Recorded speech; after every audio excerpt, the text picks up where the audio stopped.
What is up, my Shadowverse soldiers, and welcome back to another Shadowverse Evolved video.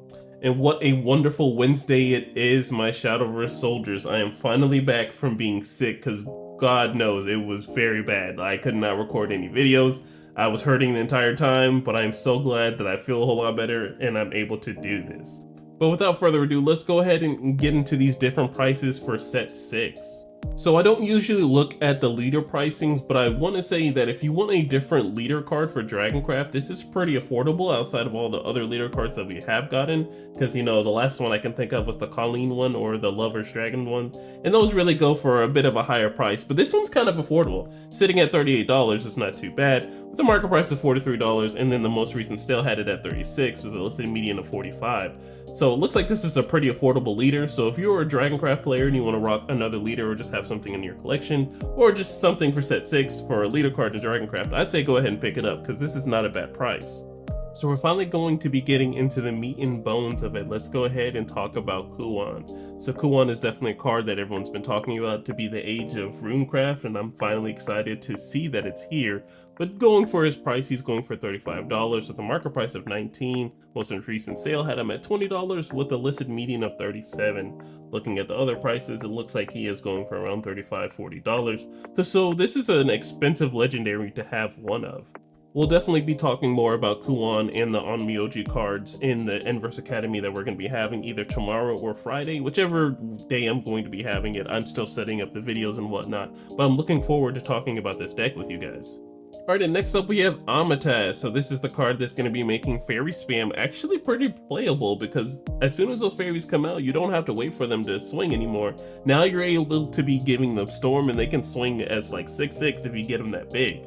Alright, so looking at the Amataz price, so we have $11.95 for it being sold right now at the top price. Market price has it at $6.52, with the most recent sale being $11.95, of course, and then the listed median being $11. So I do remember this card being like $5. It was pretty affordable. Now it seems like this card is being bought out, because now everybody's understanding that fairy spam is actually kind of on the map right now, and all those fairies that you're buffing in the EX area can be pulled out and they can swing the very same turn.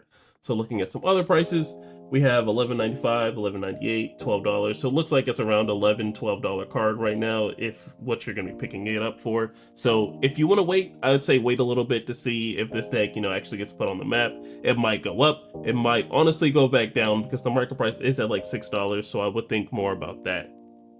Alright, and then tied for third place, we have Ralmia Sonic Racer. So this is a cute little card. I've been honestly thinking about what it can provide for the Swordcraft deck. I'm not really sure, because I don't think it's going to be anything crazy like Thief Sword or anything. But I do believe that if you're running officers and things like that, this is definitely a good addition to put into your deck. But getting more into the price, it's going for $8. Not that bad, with the market price of $8, with also the recent sale being $8, but the listed median being $10. So I'd say look out for that if you're going to be rocking this card. Other prices are looking like $8, $9, $10. That's not too bad. So I can't really give like a good synopsis of this card, because I don't know what it'll really be doing in other decks. But I know if you're going to be running it with officers and then you spam out a whole bunch of officers with the Mars card, then I think this deck might be really good. Alright, and looking at the Evolve, so I think Evolve cards are probably going to be like a little bit of a baseline of $5. I think that's my opinion on it. I think that's a pretty good opinion to take, because the week after release, everyone's going to be picking up these cards, so $5 added on to whatever price you're going to be paying for that card does seem like a little ludicrous, but these are cards that you need in comparison with those other cards just to evolve into them. But later on into the set, if you really want to save your money, I think these cards will definitely drop to like $3, $2, maybe even cents sometimes, just depending on what the card does and what it is. But I think at baseline, just after launch, it'll probably be $5, unless it's like a super meta card that everyone's just anticipating and very ready to pick up. So I think $5 is a pretty good baseline for it. So we finally have the card that's tied up with Ralmia in third place, and we have the Phylene Whitefoss Dragon Newt. So this is finally a one-cost card that we have for Dragoncraft. Lord knows, Dragoncraft has just been struggling with a one-cost card. Now we have a really good one-cost card that really stuns a card. But getting into the price of the card, it is $8, with it $8 being all around, that being in the most recent sale, market price, and the listed median. Looking at some other prices for it, I think it might be $8, $9, some even $7. But yeah, 879 is probably what's going to be the price range for this card. I am very excited to see how Dragon players are going to be playing this card, because Lord knows there's going to be like cards like Israfel that are unengaged on the field, or if they're engaged, you can still select it to be engaged and then not being refreshed, so you have another turn to deal with certain cards. Alright, next up we had Bad Bee Katha. So this is a card that I believe will be played really good in the Felice deck, honestly, just because you're going to be playing neutral cards and be doing damage and then drawing cards.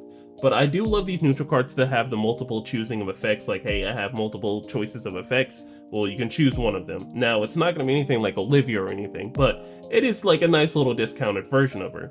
So she's going for $7.45, marker price of $8. So it looks like it might be $7.89 is what you're gonna be paying for. Not too bad. Let's go ahead and look at that Evo. So yeah, like I said before, the Evo cards are gonna be going for around $5. It seems like this market price has it for around $4, but like $5 is what you're gonna really be spending on these Evo cards. Alrighty, and then we have Gensetsu Great Fox. So this is a very anticipated deck that was coming out for Abysscraft. If you want to try out those foxes, I think this is a pretty interesting ability when you evolve it and all those foxes are free and they have ward. That'd be pretty interesting if those cards had drain, because I feel like, you know, Yukari's just had a reason to like siphon your life out or something like that. I'm thinking of Art from League of Legends, that's why I'm a nerd. But getting back into the price, so we have $6.73 for it being sold right now. Market price has it at $6.39, so it looks like it's $6 throughout the whole entire board of it being sold. Looking at the other prices, it looks like $6, $7, $8, not too bad for a legendary. Let's see how it progresses throughout the set, but let's go ahead and look at the evolved version of her. So yeah, it was a pretty fair assumption to say that most of the evolved cards were going to be $5, because that's what all these evolved cards are looking like right now after the set release. But maybe in the next 2 weeks or the next time we do a market watch video, we'll probably see a huge decrease in these cards. Alright, so the rest of the cards that we're going to be talking about now are below $5. I'll give like a little bit of a synopsis of them, but they are going to be pretty cheap. Alright, so we're going to be looking at Wilbert. So Wilbert is a pretty interesting card for a war deck that you want in Havencraft. I'd suggest if you're going to be rocking Diamond Master Evolve, I'd suggest running it with this version. It's very cool. It's pretty inexpensive right now, so I'd say pick up the deck while you can, because if somebody puts it on the map and makes it expensive, you're going to regret it. Alright, and then we have Karula that's going for around less than $4. So I think this card, or this archetype, really pairs up nicely with the Marwyn Omen of Repost. It might be a little clunky to try and find all these cards, you know, get them played out if you want them, but I think it really pairs up nicely. So if anyone can make a deck with these things, I'd suggest building it now since it's so inexpensive, because if somebody does build it and it's really good, then the prices will skyrocket. And then looking at his Evo fairly quickly, it's going for less than $3. Alright, forgive me for my negligence for the other Abyss legendary that I did not talk about. It's the Argravy the Berserker. So I don't think there's that many Arena/Beast cards that came out just besides this set. So it's definitely going to be $5, but if you wait a couple weeks or just wait towards the end of the month, this card will definitely drop, because there's not really that much to really go for in this deck. This definitely could be like a premier legendary or a big boss monster you want to do in your deck. But as far as the support for the special traits and whatnot, I'd say it's not super popular yet.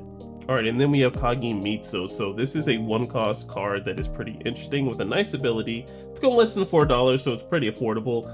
I know with the combo that they said with the Encroaching Heat to give it Storm, and then if you have those 7 or more followers face up in the Evolve deck, then he can strike twice in the same turn. It's pretty interesting, but it does take a lot to set up, so it's pretty affordable. Alrighty, and then we have Limaga going for less than $5 at $4.20. I think the Hunter deck is finally on the map. This is something we can definitely grade it on a system now. Those 4 or less Hunters that are going to be played off of this ability is going to be pretty nice. You're flooding the field, but if your opponent has a board wipe, it is going to feel pretty bad. But more on into her price, she's pretty affordable, so if you want to go ahead and pick up your Hunter cards and stuff like that, I'd say pick it up while it's affordable now, because this is one of the decks that I would definitely be looking into in playing Shadowverse Evolve. And then peeking over at her Evolve, she is less than $2, so if you want to go ahead and get everything for Hunters, I would definitely suggest to pick it up right now. Alright, and then we're going to get into the lesser cards that probably aren't too good, because as soon as you remove them, then their effects really just fall off. So we have Garyu. He's going to give every follower ward on the field, which is, you know, pretty okay. You're able to evolve him, but he does replace himself when he's played, so that's nice as well. He's going for less than $3, pretty affordable in the Dragon realm. Let's go ahead and see what his evolve looks like. And then looking at the Evolve version, so it's less than $2. So if you want to pick up this new Dragon archetype where you can play 5 costs for free from another follower, I'd suggest picking it up. It's pretty affordable right now, and it's very cheap. It pains me. It pains me every time they try and put out some academic support, but my philosophy is if you keep printing support of it, it'll eventually be good. Now, we're still on that train for academic followers for it being good. You know, Anne and Greya are very cute cards. We can now play them for cheaper. That's nice and everything, but we just definitely need a better academic card that'll definitely send us into the heavens. And then we have our Evolve that's going for less than $2 as well. So this is definitely an archetype that definitely needs a lot of love and support. So just keep waiting, guys.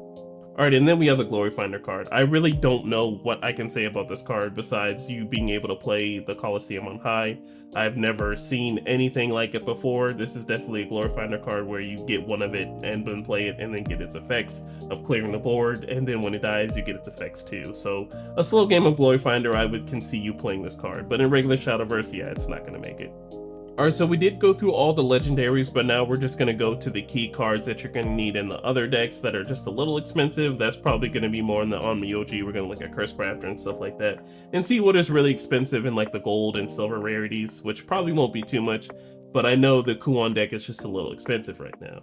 Alright, so the regular Cursecrafter is going for less than cents, but this Evolve is $10, guys.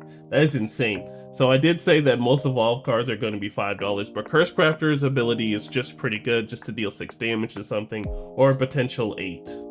So looking at the first price, he's $10.94 with a market price of $7, and Illicit Medium has him for $13. So it looks like you're gonna be paying $10, $11, $12, $13, even $20 for this card, guys. So hopefully you can find a good way to pick him up, but this deck is very expensive right now.